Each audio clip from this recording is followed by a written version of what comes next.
పాంజలి ఈరోజు నరసింహ శతకము నుండి ఒక చక్కని శిశు పద్యాన్ని మీకు ఆలపించబోతున్నాను. తల్లి గర్భము నుండి ధనము తేడెవ్వడు, వెళ్ళిపోయిన నాడు వెంటరాదు. మనము జన్మించేటప్పుడు ఈ సంపదను తీసుకుని రాము. తనువు చాలించి చనిపోయిన రోజు కూడా ఈ సంపద మనతో రాదు.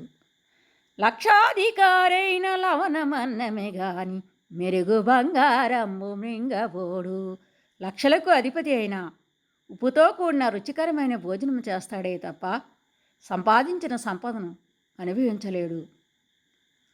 విత్తమార్జన చేసి విర్రవీగుటె గాని కూడబెట్టిన సొమ్ము కుడువబోడు.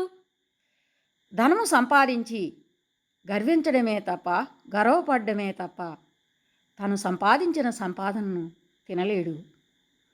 పొందుగా మరుగైన భూమిలో పొలపెట్టి దాన ధర్మము లేక దాచి ఎక్కడో సీక్రెట్గా దానము ధర్మము చేయకుండా దాచిపెట్టి తొదకు దొంగలకిత్తురో దొరలకవును. తొదకి దొంగలు దోచుకుంటారో దొరలు అనుభవిస్తారు. తేనె జుంటి గలియవా తిరువురులకు. తేనెని ఎక్కడెక్కడో పువ్వుల నుండి మకరందాన్ని సేకరించి తెచ్చి ఒక దగ్గర పెట్టి చివరికి ఆ తేనెటీగలు ఆ దారిని పోయే బాటసారికి ఇస్తాయి. భూషణ వికాస శ్రీధర్మపురి నివాస. భూషణం అంటే ఆభరణాలచే ప్రకాశించేవాడా.